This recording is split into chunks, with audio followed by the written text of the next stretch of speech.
1898 में एक दोपाल मानक गांव के पास हुआ था। इनके पिता का नाम भिक्के दूतरे जी था। और जैसे कि आप सब जानते हैं कि माता रमाबाई एक त्याग की मूर्ति है। उन्होंने बहुत ही जीवन में अपने में बहुत बड़ा संघर्ष किया। उन्होंने अपने 4 बच्चों की कुर्बानी दी। उनसे कोई बड़ी देवी हो नहीं सकती हमारे लिए, क्योंकि उन्होंने बहुत बड़ा त्याग किया। जो कि उन्होंने बाबा साहब को एक अपने उनको कोई ऐसी भनक भी नहीं पड़ने दी कि उन्होंने कितनी अपने जीवन में बहुत बड़ी कठिनाइयां उठाई, लेकिन बाबा साहब को जरा भी भनक भी नहीं पड़ने दी। वो अकेले ही सहन करती रही जितनी भी उनके जीवन में कठिनाइयां आई। उन्होंने एक वर्ली गांव में जाकर भी उन्होंने अंडे पात कर मतलब उपले बना कर बेचे। और बड़ी मतलब उन्होंने बहुत ही कठिनाइयां उठाई।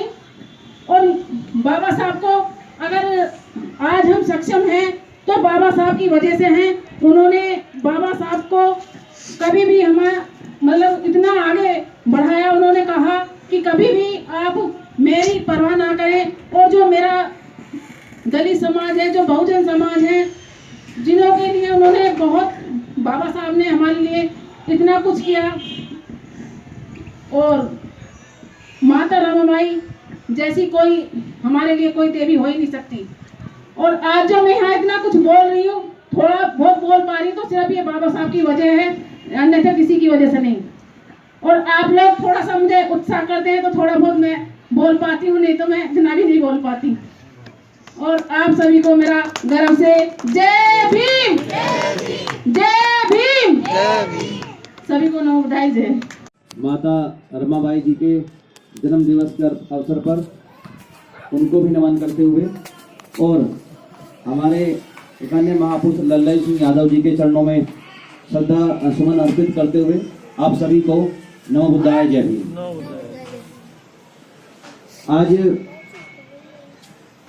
माता रमाबाई जी के जन्म दिवस है और बाबा साहब को बाबा साहब बनाने में, एक साधारण से इंसान से महापुरुष बनाने में माता रमाबाई का सबसे ज्यादा योगदान है। आज हम लोग जब बुद्धगंगा में आते हैं तो सबके घरों से फोन आने लगते हैं कि बहुत देर हो रही है, घर आना है, वहां जाना है। मतलब अपने घर से ही हमें कई बार जरूरत को सामना करना पड़ता है। तो उस समय जब वो समाज के लिए इतनी लंबी लड़ाई लड़ रहे थे, तो उनको अगर सहयोग ना मिल पाता तो शायद आज बाबा साहब भी उतने बड़े लेवल पर ना पहुंच पाते। किसी भी इंसान की तरक्की में उनके परिवार, जीवन साथी, माता, बहन और पत्नी का योगदान जिन जिनको मिला है, वो सभी महापुरुष अपने जीवन में शिखर को प्राप्त कर पाए। आज जैसा कि हमारी वैश्य समाज सेविका विविता दिंगांजी ने उनके जीवन के बारे में बताया कि उनका जन्म महाराष्ट्र में हुआ था 1898 में, और अपने चार बच्चों को कुर्बान कर दिया कि बाबा साहब की पढ़ाई रुक ना सके। उपले या कंडे बना करके बेचने के बाद बाबा साहब को पैसे भेजती थी कि वो पढ़ लें। उनको भी वो घर बुला सकती थी कि आइए नौकरी कीजिए, हमारे बच्चों को भी स्कूल भेजना है, पढ़ना है, अच्छा खाना, अच्छा पीना है। लेकिन बाबा साहब के मिशन को उनके रास्ते में कभी भी रुकावट ना बनते हुए उनके साथ कंधे से कंधा मिलाकर उनका सहयोग करा और बाबा साहब को एक आम इंसान से एक महापुरुष बनाने में उनका पूरा साथ दिया। आज माता रमाबाई को हम लोग सोशल मीडिया के माध्यम से जानने लगे हैं। जरूरत इस बात की है कि उनके द्वारा किए कार्यों को हमारी माताएं, बहनें, बच्चे और युवा पीढ़ी समझे, जाने और उनका अनुसरण करें, क्योंकि हमारे महापुरुषों की गाथाएं, उनके जीवन संबंधित घटनाएं लोगों को याद होंगी, तभी वो अंधविश्वास और काल्पनिक जो अंधविश्वास या देवी देवताओं कहानियां हैं उनसे निकल पाएंगे। एक अन्य महापुरुष लल्लई सिंह यादव जी का आज महापरिनिर्वाण दिवस भी है, जिन्हें पेरियार के नाम उपनाम से जाना जाता है। पेरियार हालांकि साउथ में, दक्षिण तमिलनाडु में एक महापुरुष हुए हैं, जिन्होंने सच्ची रामायण नाम से तमिल में एक किताब लिखी, उसका हिंदी अनुवाद लल्लई सिंह यादव जी ने किया था। हालांकि उस किताब को सरकार ने बैन कर दिया था, लेकिन हाई कोर्ट से लड़ाई लड़ने के बाद में उन्होंने किताब को फिर से जीती और वो मार्केट में आई। उन्होंने उस समय पिछड़े समाज में जब आज इतनी जो है अंधभक्ति है तो उस समय कितनी नहीं होगी। ललित सिंह यादव अपने समाज में चिंगारी के समान थे और उनके चिंगारी की वजह से ही आज पूर्वांचल में बाबा साहब का मिशन और तेजी से आगे बढ़ पाया। तो इन्हीं शब्दों के साथ मैं अपनी बात को समाप्त करता हूं। सभी को नमो बुद्धाय जय हिंद। चरणों में नमन करते हुए सभी और हमारे महापुरुष श्री ललित सिंह यादव जी को श्रद्धांजलि अर्पित करते हुए आप सभी को नमो बुद्धाय जय हिंद। जैसा कि अभी हमारे साथियों ने बताया, उनके कठिन परिश्रम और त्याग, बलिदान, किस तरह से संघर्ष किया समाज को आगे बढ़ाने में, उसी चीज़ों को ध्यान में रखते हुए अब हम सबका कर्तव्य बनता है कि उनके जो बताए गए रास्ते हैं उनको हम फॉलो करें। यह हमारी जिम्मेदारी बनती है कि हम उन चीज़ों को आगे कितना लेके जा रहे हैं, किस तरह से हम अपने आप पर उन चीज़ों को इम्प्लीमेंट कर रहे हैं। ये अब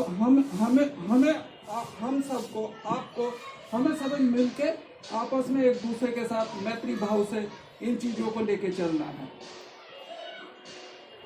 हम मंच पे खड़े होकर बहुत बड़ी बड़ी बातें तो बोल लेते हैं, लेकिन प्रैक्टिकली हम उन चीज़ों को कितना अपने जीवन में इम्प्लीमेंट कर पाते हैं, वो चीज़ें ज़्यादा महत्व रखती हैं। क्योंकि उनको पढ़ना ही खाली हमारा ये विशेष वो नहीं है कि हमें जानकारी होगी और पढ़ लिया बस उसको इम्प्लीमेंट किया, नहीं तो फिर उसका कोई मायने नहीं रहता। सबसे अहम चीज़ है कि हम उसको अपने प्रैक्टिकल लाइफ में कितना उसको एक्टिव कर रहे हैं, वो चीज़ अहम है।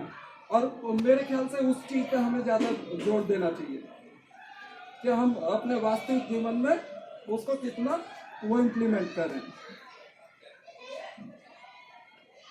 इसी के साथ मैं अपनी वाणी को विराम देता हूँ।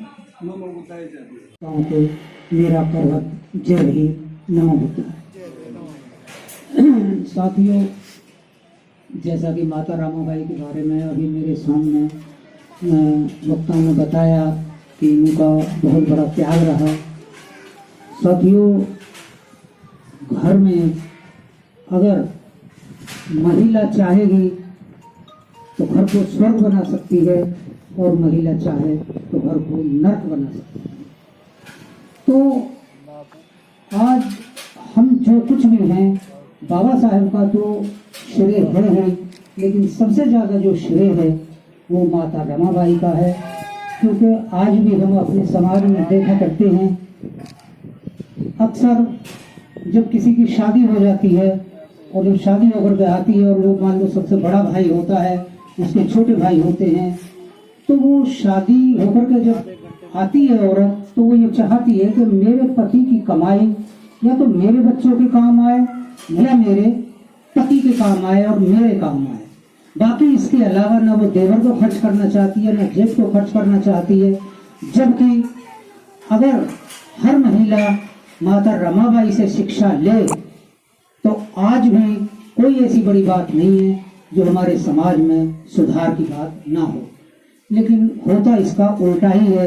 हर महिला जो शादी होकर के आती है तो या तो उसकी मम्मी उसको सिखा करके भेजती है कि ऐसा करना वैसा करना, या फिर वो वहाँ के माहौल में आकर उसकी देवरानी जेठानी या फिर और अदरवाइज कहीं भी जहाँ भी उसको शिक्षा जो मिलती है वो उल्टी ही मिलती है। तो माता रामाबाई ने चार बच्चों की कुर्बानी दी और उपले बना बनाकर उनको बेच कर बाबा साहेब की पढ़ाई के लिए योगदान किया। जबकि अगर किसी का पति, आज भी हम सोच कर देखें, अगर किसी का पति विदेश में पढ़ने जाता है तो उस घर की बहुत बढ़िया हालत होती है, और जिसका पति विदेश में पढ़ना जा रहा हो और वो उसकी पत्नी उपले बना कर बेच रही हो, तो छोटे मोटे त्याग की बात नहीं है, ये बहुत बड़े त्याग की बात है। देखो साथियों, वैसे तो कहने के लिए तो बहुत बात है, लेकिन मैं अपनी बात को ज्यादा लंबी नहीं करूंगा। मैंने माता रमाई बाई के ऊपर एक गाना बनाने की कोशिश की है और उस गाने को मैं आपके सामने पेश करूंगा। थोड़ा आप उसे ध्यान से सुनें। लेखक ओम प्रकाश वाल्मीकि के चरणों में नमन।